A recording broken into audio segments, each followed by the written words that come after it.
வணக்கம். வேந்திரன் இளங்கதிர் காலை செய்திகளுக்காக பிரீதா. ஆர்த்தி. முதலில் தலைப்புச் செய்திகள். 10ஆம் வகுப்பு பொதுத் தேர்வு இன்று தொடக்கம். 10 லட்சத்துக்கும் அதிகமானோர் தேர்வு எழுதுகின்றனர்.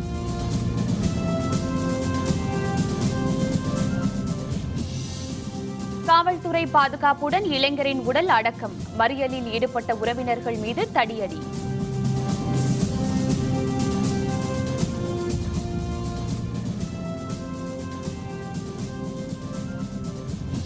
மகாராஷ்டிர முன்னாள் துணை முதல்வர் சகன் புஜ்பல் கைது. நிதி மோசடி வழக்கில் அமலாக்கத்துறை நடவடிக்கை.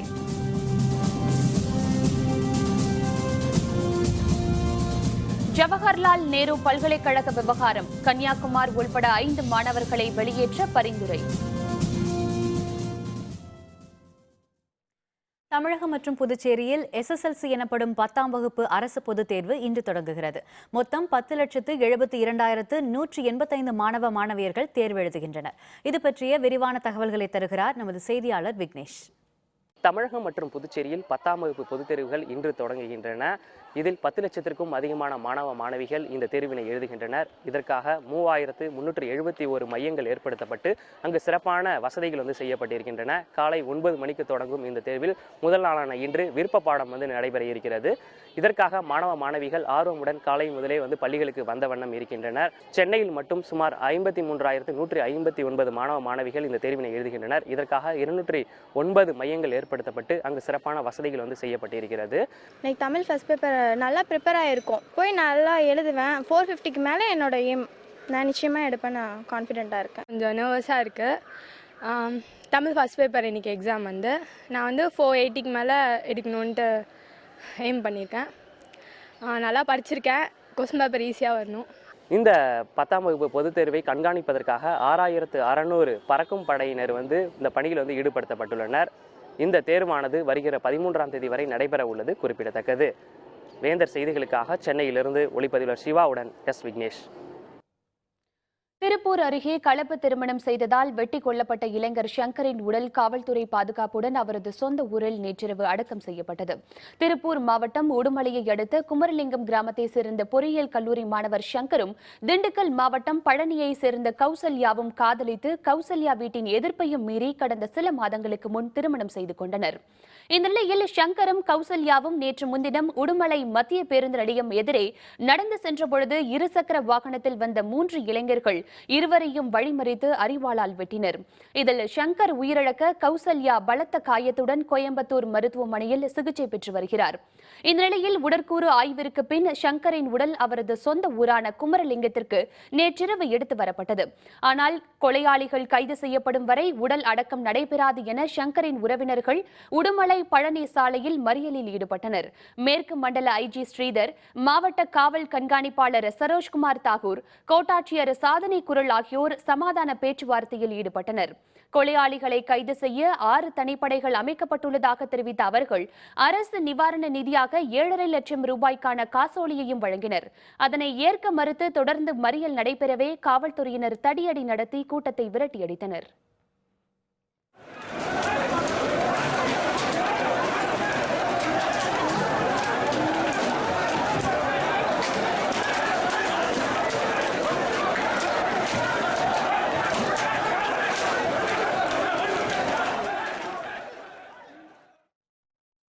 தடியடியில் 6க்கும் அதிகமானோர் காயமடைந்தனர். அவர்களை சிகிச்சைக்கு அனுப்பி வைத்த காவல்துறையினர் மறியலில் ஈடுபட்ட பலரை கைது செய்தனர். இதனைத் தொடர்ந்து நள்ளிரவு 12 மணி அளவில் சங்கரின் தந்தை வேலுச்சாமி மற்றும் சில உறவினர்களை இடுகாட்டிற்கு அழைத்து சென்று சங்கரின் உடலை அடக்கம் செய்தனர். அதன் பின்னர் கைது செய்யப்பட்ட சங்கரின் உறவினர்களை காவல்துறையினர் விடுவித்தனர்.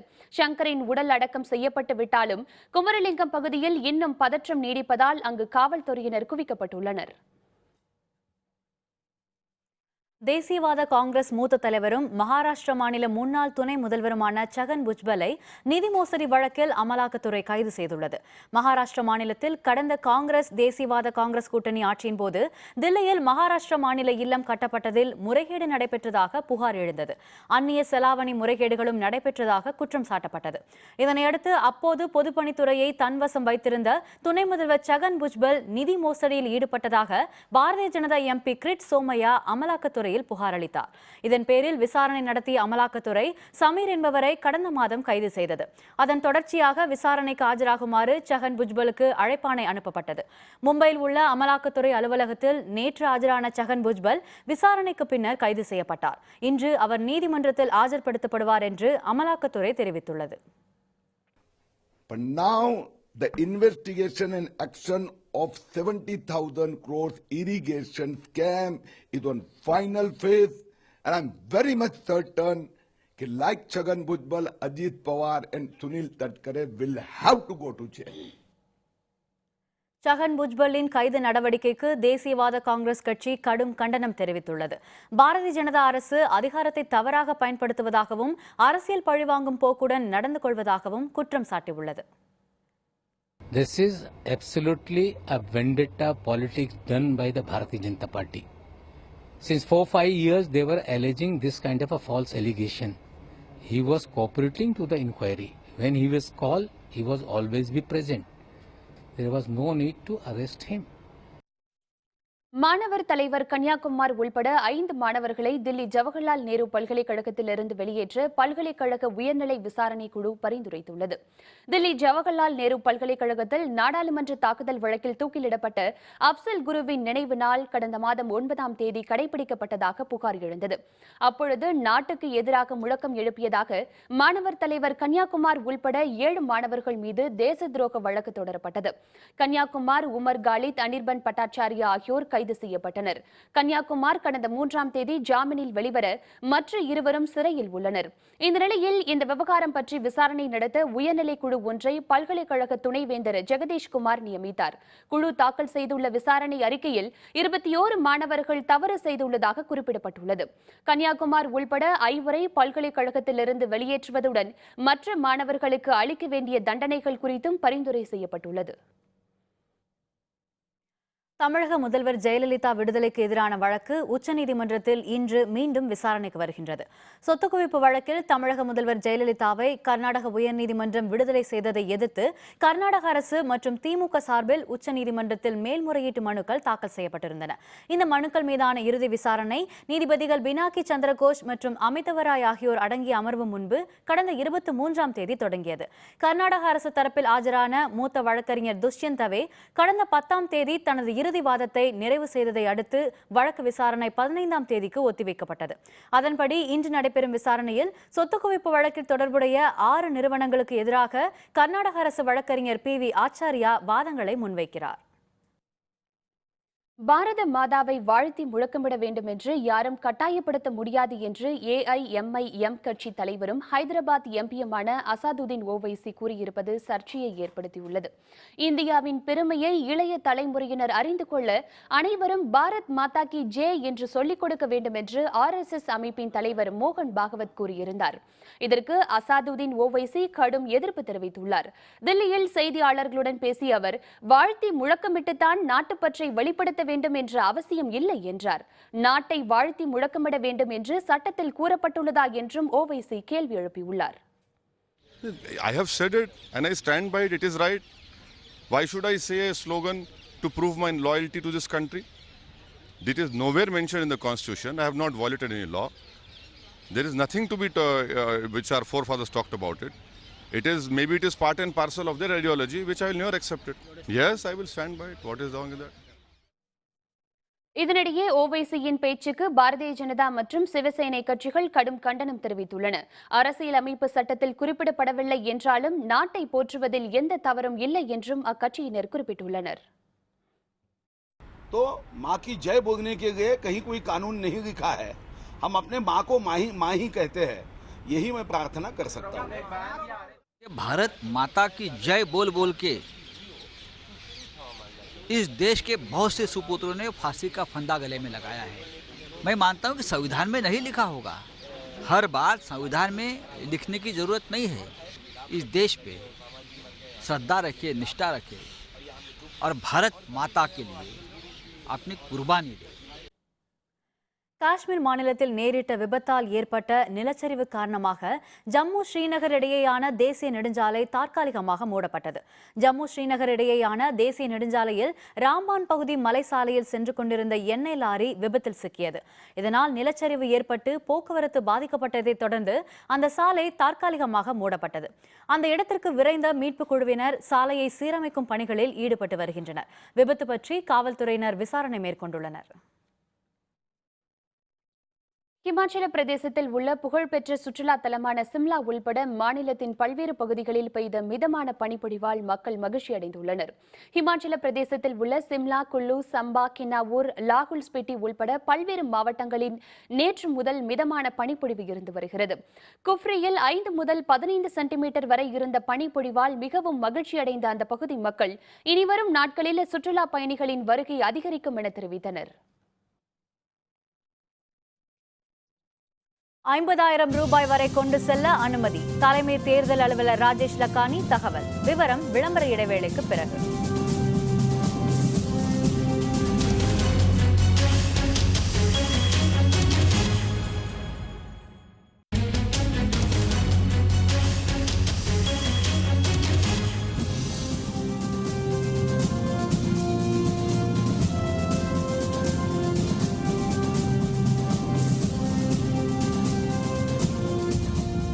செய்திகள் தொடர்கின்றன. ஆவணங்களின்றி 50,000 ரூபாய் வரை கொண்டு செல்ல அனுமதி அளிக்கப்பட்டுள்ளதாக தமிழக தலைமை தேர்தல் அலுவலர் ராஜேஷ் லக்கானி தெரிவித்துள்ளார். சென்னை விமான நிலையத்தில் செய்தியாளர்களுடன் பேசிய அவர், தமிழக சட்டப்பேரவை தேர்தல் பாதுகாப்பு குறித்து தலைமை தேர்தல் ஆணையருடன் தில்லியில் ஆலோசனை நடைபெற்றதாக தெரிவித்தார். கடந்த சட்டப்பேரவை தேர்தலில் 240 கம்பெனிகளைச் சேர்ந்த வீரர்கள் பாதுகாப்பு பணியில் ஈடுபட்டதாக குறிப்பிட்ட அவர், தற்போது அதைவிட கூடுதல் கம்பெனிகளை ஈடுபடுத்துவது பற்றி ஆலோசிக்கப்பட்டதாக கூறினார். இன்று தமிழகத்தில் மாவட்ட ஆட்சியர்களுடன் காணொலி காட்சி மூலம் நடைபெறும் ஆலோசனை கூட்டத்தில் தேர்தல் கண்காணிப்பு, பறக்கும் படைகளின் செயல்பாடுகள் குறித்து விவாதிக்க உள்ளதாகவும் ராஜேஷ் லக்கானி தெரிவித்தார். நம்ம தமிழ்நாடு மாநிலத்துக்கு எவ்வளோ துணை ராணுவம் கொடுக்கறது, அதை பற்றி ஒரு ஆய்வு நடத்தப்பட்டது. அது மட்டும் இல்லை, அது மற்ற மாநிலத்திலேருந்து எப்படி இங்கே கொண்டு வரது, ட்ரெயின் மூலமாக அல்லது ஏர் மூலமாக அவங்க கொண்டு வரதுக்கு அதை பற்றி பிளான் செய்யப்பட்டது. மக்கள் நல கூட்டணி ஆட்சிக்கு வந்தால் தமிழகத்தில் சாதி ஆணவ கொலைகளை தடுக்க நடவடிக்கை எடுக்கப்படும் என்று மார்க்சிய கம்யூனிஸ்ட் கட்சியின் மாநில செயலர் ஜி ராமகிருஷ்ணன் கூறியுள்ளார். மதுரை பழங்காநத்தம் பகுதியில் நடைபெற்ற ஆதி தமிழர் கட்சியின் அரசியல் எழுச்சி மாநாட்டில் மக்கள் நல கூட்டணி தலைவர்கள் ஜி ராமகிருஷ்ணன் மற்றும் ரா முத்தரசன் மற்றும் பலர் கலந்து கொண்டனர். கூட்டத்தில் பேசிய ஜி ராமகிருஷ்ணன், மக்கள் நல கூட்டணி ஆட்சிக்கு வந்தால் அருந்ததியர் இனத்திற்கான 3% இடஒதுக்கீடு நிறைவேற்றப்படும் என தெரிவித்தார். மேலும் கடந்த ஓராண்டில் 81 ஆணவ கொலைகள் நடந்திருப்பதாக தெரிவித்த அவர், அவை தடுக்கப்பட வேண்டும் என வலியுறுத்தினார். கூட்டத்தில் பேசிய முத்தரசன், உடுமலையில் நடைபெற்ற ஆணவ கொலை காட்டுமிராண்டித்தனமானது என குறிப்பிட்டதுடன் சாதி வெறியோடு இயங்கும் அரசியல் கட்சிகளை தமிழகத்தில் அனுமதிக்க கூடாது என்றார். தலித்து மக்களுக்கு இடஒதுக்கீட்டில் ஒரு உள் ஒதுக்கீடின் அடிப்படையில் அருந்ததி மக்களுக்கு ஒரு 3% அந்த ஒதுக்கீடு என்று வருகிற போது அது சரியாக அமலாக்கப்படவில்லை. மக்கள் கூட்டணி ஆட்சிக்கு வருகிற போது அது முழுமையாக அமலாக்குவதற்கு நடவடிக்கை எடுப்போம். இருவரும் ஒருவரை ஒருவர் விரும்பி நேசித்து 8 மாதங்களுக்கு முன்னதாக திருமணம் செய்து கொண்டார்கள். அந்த திருமணத்தை அங்கீகரிக்க கூடாதா? அதை அங்கீகரிக்க மாட்டேன் என ஒரு ஜாதி வரி கூட்டம் கொலை செய்கிறது, பட்ட பகலில் கொலை செய்கிறது. இந்த கொலை கூடாது என்கிறோம். காட்டுமிராண்டித்தனமானது இந்த கொலை, இதை அனுமதிக்க முடியாது என்கிறோம். விவசாயிகளுக்கு சலுகைகள் அளிக்கும் வகையில் வங்கிகளுக்கான சட்ட விதிகளில் மாற்றம் செய்ய மத்திய அரசிடம் கோரிக்கை விடுக்கப்பட்டுள்ளதாக தமிழக பாரதிய ஜனதா தலைவர் தமிழிசை சவுந்தரராஜன் கூறியுள்ளார். அரியலூர் மாவட்டம் ஒரத்தூரில் கடன் தவணை கட்ட தவறியதால் அழகர் என்ற விவசாயியின் டிராக்டரை தனியார் வங்கி பறிமுதல் செய்தது. இதனால் மனமுடைந்த அழகர் கடந்த 4 நாட்களுக்கு முன் தற்கொலை செய்து கொண்டார். இந்த நிலையில் நேற்று ஒரத்தூர் சென்ற தமிழக பாரதிய ஜனதா தலைவர் தமிழிசை சவுந்தரராஜன் அழகரின் குடும்பத்தினரை சந்தித்து ஆறுதல் கூறினார். பின்னர் செய்தியாளர்களுடன் பேசிய அவர், விவசாயிகளுக்கு தேவையான சலுகைகளை பெற்றுத்தர மத்திய அரசிடம் வலியுறுத்தப் போவதாக கூறினார். விவசாயி அழகரின் குடும்பத்திற்கு தேர்தல் ஆணைய அனுமதி பெற்று தமிழக அரசு 25 லட்சம் ரூபாய் இழப்பீடு வழங்க வேண்டும் என்றும் தமிழிசை கேட்டுக்கொண்டார். வங்கி சட்ட திட்டங்களில் சில மாறுதல்கள் ஏற்படுத்த வேண்டும். விவசாயிகளுக்கு ஆதரவாக எந்த சட்டத்திட்ட மாறுதல்கள் வேண்டுமென்றாலும் அதை மத்திய அரசிடம் கோரி பெற்றுத் தருவதற்கு நாங்கள் தயாராக இருக்கிறோம். சட்டப்பேரவை தேர்தலையொட்டி சுவர் விளம்பரம் செய்ய தேர்தல் ஆணையம் கட்டுப்பாடுகள் விதித்துள்ளதாலும் பிளக்ஸ் போர்டுகள் அதிகரித்துள்ளதாலும் ஓவிய கலைஞர்கள் பாதிக்கப்பட்டுள்ளனர். தமிழக சட்டப்பேரவை தேர்தல் மே 16ஆம் தேதி நடைபெறும் என தேர்தல் ஆணையம் அறிவித்தது. இதனைத் தொடர்ந்து தேர்தல் களம் விறுவிறுப்படைந்துள்ளது. தேர்தல் திருவிழா களை கட்ட தொடங்கியுள்ளதால் நகரம் மற்றும் கிராம பகுதிகளில் மக்கள் அதிகம் கூடும் இடங்களிலும் முக்கிய சாலை சந்திப்புகளிலும் கட்சி சின்னங்கள், வேட்பாளர்களின் பெயர்கள் இடம்பெறுவது வழக்கம். இதில் ஈடுபடும் ஓவியர்களுக்கு தொடர்ந்து வேலையும் வருமானமும் கிடைக்கும். எனினும் அரசியல் கட்சியினர் சுவர்களில் விளம்பரம் செய்வதற்கும் சின்னம் வரைவதற்கும் தேர்தல் ஆணையம் சில கட்டுப்பாடுகளை விதித்துள்ளது. குறிப்பாக நகர பகுதிகளில் தேர்தல் விளம்பரங்களுக்கு தடை விதிக்கப்பட்டுள்ளதால் ஓவியர்களும் பெயிண்டர்களும் கவலையில் ஆழ்ந்துள்ளனர். இது தவிர டிஜிட்டல் மற்றும் பிளக்ஸ் பேனர்கள் வருகையாலும் ஓவியம் மற்றும் பெயிண்ட் தொழில் நலிவடைந்துள்ளது. தேர்தல் ஆணையம் சார்பில் சுற்றுச்சூழலை பாதிக்கும் வாக்காளர் விழிப்புணர்வு வாசகங்கள் கூட பிளக்ஸ் போர்டில் வைப்பதை தவிர்த்து அதனை தங்களுக்கு அளித்தால் ஓரளவாவது வருமானம் கிடைக்கும் என்றும் ஓவியர்களும் பெயிண்டர்களும் தெரிவித்துள்ளனர். இப்போலாம் பெரும்பாலும் வேலை கிடைக்கிறது ரொம்ப சிரமமாகுது. எந்த அரசியல்வாதியும் நம்ம தேடி வரதில்லை. அப்படியே தேடி வந்தாலையும் இருக்கிற ஆர்டிஸ்ட்லாம் இல்லை. முன்ன இருந்த மாதிரி இப்போ அரசியல் அவ்வளோ கிடையாது. டிஜிட்டல் சொல்கிறோம், அவர் சொல்கிற மாதிரி டிஜிட்டல் தான் வந்துருச்சு. மேலும் கூடுதலாக இந்த மாதிரி எதனா எங்களுக்கு வேலை கொடுத்தாருன்னா இந்த மாதிரி எலெக்ஷன் டைமில் எங்களுக்கு கொஞ்சம் ஆதரவாகவும் இருக்கும், நல்லாவும் இருக்குன்னு கேட்குறேங்க. தேனி மாவட்டத்தில் 2ஆம் போக நெல் அறுவடை தொடங்கியுள்ள நிலையில் தேர்தல் நடத்தை விதிகள் காரணமாக நெல் கொள்முதல் செய்ய வணிகர்கள் வர தயங்குவதால் விவசாயிகள் கவலையடைந்துள்ளனர். தேனி மாவட்டம் கம்பம் பள்ளத்தாக்கு பகுதியான கூடலூர், உத்தமபாளையம் முதல் வீரபாண்டி வரை சுமார் 14,700 ஏக்கர் பரப்பளவில் விவசாயிகள் நெல் சாகுபடியில் ஈடுபட்டுள்ளனர். தற்போது 2ஆம் போக நெல் அறுவடை தொடங்கியுள்ள நிலையில் அரசு கொள்முதல் நிலையங்கள் திறக்கப்படாமல் உள்ளது. தேர்தல் நடத்தை விதிகள் காரணமாக பணம் பறிமுதல் செய்யப்படும் என்பதால் வணிகர்களும் நெல் கொள்முதலுக்கு வர அஞ்சுகின்றனர். இதனால் 60 கிலோ எடை கொண்ட ஒரு மூட்டை நெல்லை 780 முதல் 800 ரூபாய் வரை மிக குறைந்த விலைக்கு இடைத்தரகர்களுக்கு விற்கும் நிலை உருவாகியுள்ளதாக விவசாயிகள் கவலை தெரிவித்துள்ளனர். நெல் வாங்க வர்றதுக்கு வியாபாரிகள் நாங்கள் அழைத்தால் தேர்தலில் சொல்லியிருக்காங்க, பணத்தோடு நாங்கள் வந்து எங்களை பிடிச்சிக்கிறாங்க, இந்த நிலம் நாங்கள் இப்போதைக்கு வர முடியாதுங்கிறாங்க. களத்தில் வந்து உட்காந்து காத்து கிடக்கும், இருப்பு வைக்க முடியல, விலையும் கம்மியாக கேட்குறாங்க. அவங்க வந்து வாங்குறதுக்கு வியாபாரி பணத்தோட வர்றதுக்கு வழிதொரை பண்ணி கொடுக்கணும். தருமபுரி மாவட்டத்தில் தீப்பெட்டி பண்டல்களுடன் சென்று கொண்டிருந்த லாரி மற்றொரு வாகனத்தின் மீது உரசி நேரிட்ட தீ விபத்தில் லாரி முற்றிலும் எரிந்து சேதமானது. விருதுநகர் மாவட்டம் சாத்தூரிலிருந்து தீப்பெட்டி பண்டல்களை ஏற்றிக்கொண்டு மகாராஷ்டிரம் சென்று கொண்டிருந்த லாரி தருமபுரி மாவட்டம் தொப்பூர் அருகே மற்றொரு லாரி மீது உரசியது. இதனால் தீப்பெட்டி பண்டல்களில் இருந்த லாரியில் தீப்பிடித்து எரிய தொடங்கியது. உடனடியாக லாரியிலிருந்து இறங்கியதால் ஓட்டுநர்கள் முனியாண்டி, ஜெயக்குமார் ஆகியோர் உயிர் தப்பினர். தீயணைப்பு துறையினர் 2 மணி நேரம் போராடி தீயை கட்டுக்குள் கொண்டு வந்தனர். இந்த விபத்தால் அந்த பகுதியில் 2 மணி நேரம் போக்குவரத்து பாதிக்கப்பட்டது. கடந்த 5 ஆண்டுகளில் 12 லாரிகளை கடத்திய கொள்ளையர்கள் 25 ஓட்டுநர்களை கொலை செய்துவிட்டு கோடிக்கணக்கான பொருட்களை கொள்ளையடித்துள்ளதாக தமிழக லாரி உரிமையாளர்கள் சங்கம் தெரிவித்துள்ளது. தமிழக லாரி ஓட்டுநர்கள் தாக்கப்படுவது தொடர்பாக மாநில லாரி உரிமையாளர்கள் சங்க தலைவர் ஆர் குமாரசாமி நாமக்கல்லில் செய்தியாளர்களுடன் பேசினார். அப்போது கடந்த 2 மாதத்தில் கரூர் மாவட்டம் அரவக்குறிச்சி அருகே பல லாரிகளை கடத்தி பொருட்களை கொள்ளையடித்த கொள்ளையர்கள் ஓட்டுநர்களையும் தாக்கியதாக தெரிவித்தார். மற்ற மாநிலங்களில் நடந்து வந்த இந்த கொள்ளைகள் தற்போது தமிழகத்திலும் அதிகரித்து விட்டதால் அரசு உரிய பாதுகாப்பு நடவடிக்கை எடுக்க வேண்டும் என அவர் கோரிக்கை விடுத்தார். எங்கள் ஆட்களை அடித்து போட்டுவிட்டு வண்டியை எடுத்துக்கொண்டு செல்கிறார்கள். எங்களுடைய உயிருக்கும் பாதுகாப்பில்லை, எங்களுடைய உடைமைகளுக்கும் பாதுகாப்பில்லை. இப்போ லாரியும் சேர்ந்து களவாடி கொண்டிருக்கிறார்கள். அடிக்கடி இந்த தமிழகத்தின் பகுதியில் காணாமல் போயிட்டு இருக்குது. முன்னெல்லாம் ஆந்திரா, கர்நாடகாவில் தான் காணாமல் போகும், டிரைவரை கொன்றுவாங்க. சமீபமாக தமிழகத்திலையும் அது அதிகரிச்சிருக்குது. எங்களுடைய தொழிலுக்கு பாதுகாப்பு வேணும். தருமபுரி அருகே உள்ள அருள்மிகு குந்தியம்மன் கோவிலில் நடைபெற்ற தேரோட்டத்தில் திரளான பக்தர்கள் கலந்து கொண்டு வடம் பிடித்து வழிபட்டனர். தருமபுரியை அடுத்த கோயிலூரில் உள்ள புகழ்பெற்ற அருள்மிகு குந்தியம்மன் கோவிலில் அந்த பகுதியில் உள்ள 118 கிராம மக்கள் சார்பாக ஆண்டுதோறும் கோடை காலத்தில் திருவிழா நடத்தப்படுவது வழக்கம். நேற்று தொடங்கிய நிகழாண்டிற்கான திருவிழாவையொட்டி பாஞ்சாலை மற்றும் தருமனின் திருவுருவ சிலைகளை அலங்கரிக்கப்பட்ட தேரில் வைத்து மக்கள் வடம் பிடித்து இழுத்து சென்றனர். நிலையிலிருந்து இழுத்து செல்லப்பட்ட தேர் தொடர்ந்து அருகில் உள்ள பல்வேறு கிராமங்களுக்கு கொண்டு செல்லப்பட்டு பங்குனி மாதம் 10ஆம் நாள் மீண்டும் நிலையை வந்தடைய உள்ளது. இதற்கு இடைப்பட்ட காலத்தில் அந்த பகுதியில் வறுமை ஒழியும், மழை பெய்யும், ஊர் செழிக்கும் என்று மக்கள் நம்பிக்கை தெரிவிக்கின்றனர். குந்தியம்மன் கோவிலூர் கிராமத்திலே 118 கிராமங்கள் ஒன்று சேர்ந்து கோடை உழவு விவசாயம் செய்திட வேண்டும். அதனாலே தேர் இழுத்தால் மழை பெய்திடும் என்ற நம்பிக்கையின் மூலமாக அன்று முதல் இன்று வரை தொன்று தொட்டு இந்த விழா நிகழ்ச்சியை வெயில் காலத்திலே நடத்தி கொண்டு வருகிறோம். 2016 தமிழக சட்டப்பேரவை தேர்தலை சந்திக்க அரசியல் கட்சிகள் விறுவிறுப்பாக ஆயத்தமாகிக் கொண்டிருக்கின்றன. ஆனால் தொகுதி மக்களின் நிலையோ எப்போதும் போல ஏகங்களுடன் தான் இருக்கிறது. வேந்தர் செய்திகளின் தொகுதி சுற்றில் இன்று நாமக்கல் மாவட்டம் நாமக்கல் சட்டப்பேரவை தொகுதி.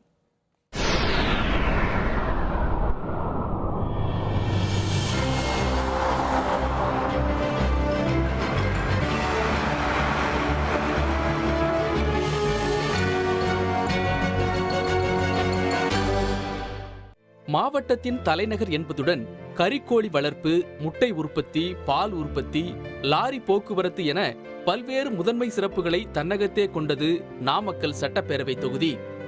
நாமக்கல் கவிஞர் என்று போற்றப்படும் வே. ராமலிங்கம் பிள்ளையை நாட்டிற்கு தந்த பெருமையும் கொண்டது. வரலாற்று புகழ்மிக்க ஆஞ்சநேயர் கோவில், நாமகிரி தாயார், நரசிம்ம சுவாமி திருக்கோவில் போன்றவையும் இந்த தொகுதியின் அடையாளங்கள். தொகுதிக்குள் இருக்கும் ஒரே நகரமும் நாமக்கல்தான். மற்றவை அனைத்தும் கிராமப்புறங்களே. நாமக்கல் தொகுதியில் 5 முறை அதிமுகவும், 4 முறை காங்கிரசும், 4 முறை திமுகவும், ஒரே ஒரு முறை இந்திய கம்யூனிஸ்ட் கட்சியும் வென்றுள்ளன. தற்போதைய சட்டப்பேரவை உறுப்பினர் அதிமுகவின் KPP பாஸ்கர். கடந்த தேர்தலில் இவர் 95,235 வாக்குகளும், திமுக கூட்டணி சார்பில் போட்டியிட்ட கொங்குநாடு மக்கள் கட்சியை சார்ந்த தேவராசன் 59,145 வாக்குகள் பெற்று 2ஆம் இடமும் பிடித்தனர். பல்வேறு தொழில்களை கொண்ட நாமக்கல் தொகுதியின் மொத்த வாக்காளர் எண்ணிக்கை 2,43,892 உள்ளது. இதில் ஆண் வாக்காளர்கள் 1,93,051 பேர், பெண் வாக்காளர்கள் 1,24,508 பேர், 3ஆம் பாலினத்தவர்கள் 33 பேர். நாமக்கல் என்றவுடன் கோழி, முட்டை மற்றும் லாரி என்பதுடன் கல்வியும் நமது நினைவுக்கு வரும். அண்மை காலமாக 10 மற்றும் 12ஆம் வகுப்பு பொதுத் தேர்வுகளில் நாமக்கல் முதலிடம் பெற்று வருகிறது. இத்தகைய நாமக்கல்லில் பல்வேறு தனியார் கல்வி நிறுவனங்கள் செயல்பட்டு வரும் நிலையில் அரசு மருத்துவக் கல்லூரி இல்லாதது பெரும் குறையாக உள்ளது. ஒரு மருத்துவக் கல்லூரி நாமக்கல் மாவட்டத்திற்கு இதுவரையிலும் பல தடவை கேட்டும் கிடைக்காமல் இருக்கிறது என்பது ஒரு வருந்த வேண்டிய விஷயமாக இருக்கிறது. மருத்துவக் கல்லூரி உடனடியாக ஏற்படுத்த வேண்டும் என்று நாங்கள் கேட்டுக்கொள்கிறோம். தமிழகத்தில் அதிக லாரி போக்குவரத்து நடைபெறும் இடமான நாமக்கல்லில் லாரிகளை நிறுத்துவதற்கென்று தனியாக ஒரு இடம் ஒதுக்கித்தர வேண்டும் என்பது லாரி உரிமையாளர்கள் சங்கத்தின் கோரிக்கையாக உள்ளது. ஆனால் இதுவரை அதற்கான நடவடிக்கைகள் எடுக்கப்படாததால் சாலை ஓரங்களில் லாரிகள் நிறுத்தப்பட்டு விபத்துகள் நேரிடும் நிலை உள்ளது. மாவட்ட தலைநகர் விரிவடைந்து வரும் நகரம் என நாமக்கல் வளர்ச்சி அடைந்திருந்தாலும் அதற்கு ஏற்ற வகையில் பேருந்து நிலையம் இல்லை. நகரின் வெளிப்புறத்தில் பேருந்து நிலையம் கட்ட பூமி பூஜை போடப்பட்டதுடன் சரி, பணிகள் தொடங்கப்படவே இல்லை என்கின்றனர் மக்கள். நாமக்கல் நகருக்கு வெளியே முக்கிய சாலைகளை இணைக்கும் வகையில் சுற்றுச்சாலை அமைக்க வேண்டும் என்பதும் நீண்டகால கோரிக்கை. பணிகள் தொடங்கி ஆமை வேகத்திலேயே நடைபெற்று வருகிறது. கடந்த 20 ஆண்டுகளாக வேண்டுகோள் விடுத்து வருகின்றோம். ஆனால் இதுவரை எந்த அரசும் லாரிகளுக்கு என்று தனியாக ஒரு ஸ்டாண்ட் ஏற்படுத்தி தரவில்லை. அதேபோல புறவழிச்சாலையானது அவசியம் தேவை. உடனடியாக நாமக்கல் நகரை சுற்றி புறவழிச்சாலை உடனடியாக அமைக்க வேண்டும்.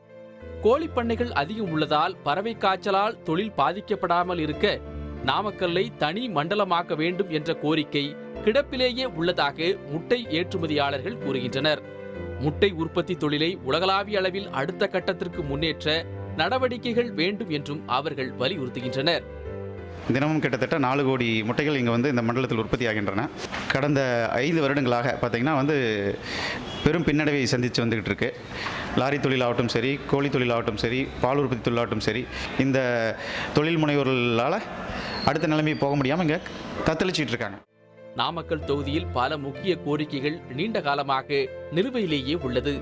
இதனை விரைவுபடுத்த திறமான ஒருவரே வெற்றி பெற வேண்டும் என்று விருப்பம் தெரிவிக்கின்றனர் நாமக்கல் தொகுதி மக்கள்.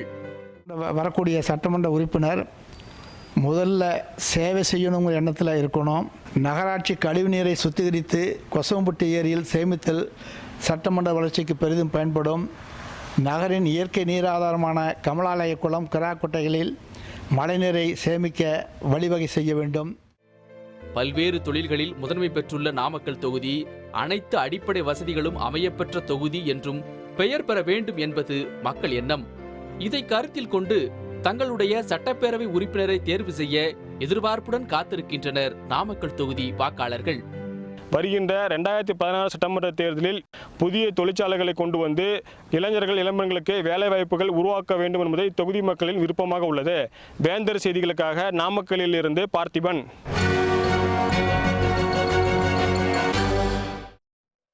20 ஓவர் உலகக்கோப்பை சூப்பர் 10 சுற்று இன்று தொடக்கம். இந்தியா நியூசிலாந்து அணிகள் மோதல். விவரம் விளம்பர இடைவேளைக்கு பிறகு.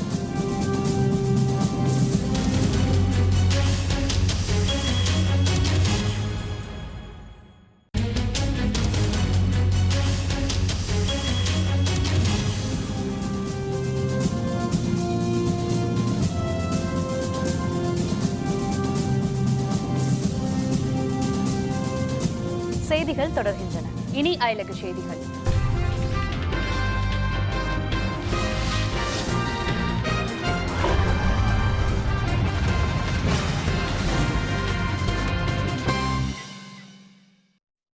சிரிய ராணுவத்துக்கு ஆதரவாக செயல்பட்டு வரும் ரஷ்ய படைகளை அங்கிருந்து வெளியேறுமாறு ரஷ்ய அதிபர் புதின் உத்தரவிட்டுள்ளார். சிரியாவில் 5 ஆண்டுகளுக்கும் அதிகமாக உள்நாட்டு போர் நடைபெற்று வரும் நிலையில் உலக நாடுகளின் உதவியுடன் கடந்த 27ஆம் தேதி போர் நிறுத்த ஒப்பந்தம் அமலுக்கு வந்தது. அந்த ஒப்பந்தத்திற்கு ஆதரவு அளிக்காத சில தீவிரவாத அமைப்புகளின் மீது சிரிய ராணுவத்துக்கு ஆதரவாக செயல்பட்டு வரும் ரஷ்ய படைகள் வான்வழி தாக்குதல் மேற்கொண்டன. நேற்று ஜெனீவாவில் தொடங்கிய அமைதி பேச்சுவார்த்தையை தொடர்ந்து ரஷ்ய அதிபர் புதின் முக்கியமான அறிவிப்பு ஒன்றை வெளியிட்டார். அதன்படி ரஷ்ய படைகளின் முக்கியமான பிரிவுகளை சிரியாவிலிருந்து பின்வாங்கிக் கொள்வதாக அந்த அறிவிப்பில் தெரிவிக்கப்பட்டுள்ளது. மேலும் சிரிய உள்நாட்டு போரில் அரசுக்கு ஆதரவாக ரஷ்ய படைகள் சிறப்பான பங்களிப்பை அளித்ததாகவும் புதின் தெரிவித்துள்ளார்.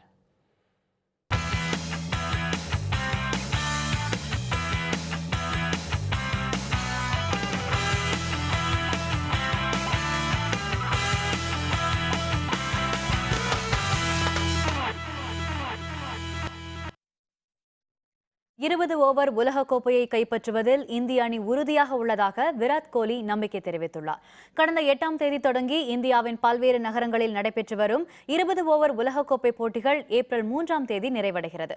நேற்று முன்தினம் தகுதி சுற்று போட்டிகள் நிறைவடைந்த நிலையில் அதில் வெற்றி பெற்ற ஆப்கானிஸ்தான் மற்றும் வங்கதேச அணிகள் சூப்பர் 10 சுற்றுக்குள் நுழைந்தன. இன்று தொடங்கவுள்ள சூப்பர் 10 சுற்றின் முதல் போட்டியில் இந்திய அணி நியூசிலாந்தை எதிர்கொள்ளவுள்ள நிலையில் இந்திய அணி வீரர்கள் நேற்று முனைப்பான பயிற்சியில் ஈடுபட்டனர். இரு அணிகளும் மோதும் போட்டி நாக்பூரில் உள்ள விதர்பா கிரிக்கெட் சங்க விளையாட்டு திடலில் இன்று இரவு 7:30 மணிக்கு தொடங்க உள்ளது. இது தொடர்பாக பேசிய இந்திய வீரர் விராட் கோலி, தாங்கள் விளையாடும் முறையில் மிகுந்த நம்பிக்கை உள்ளதால் உறுதியாக உலக கோப்பையை கைப்பற்றுவோம் என தெரிவித்தார். Well, we are pretty confident with the way we've been playing. We've won 10 out of our last 11 games and we're taking some good momentum into the World Cup. மீண்டும் தலைப்புச் செய்திகள். 10ஆம் வகுப்பு பொதுத் தேர்வு இன்று தொடக்கம். 10 லட்சத்துக்கும் அதிகமானோர் தேர்வு எழுதுகின்றனர்.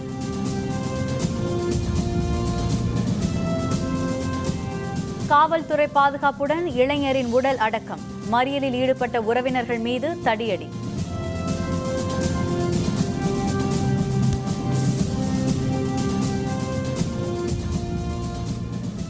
மகாராஷ்டிர முன்னாள் துணை முதல்வர் சகன் புஜ்பல் கைது. நிதி மோசடி வழக்கில் அமலாக்கத்துறை நடவடிக்கை.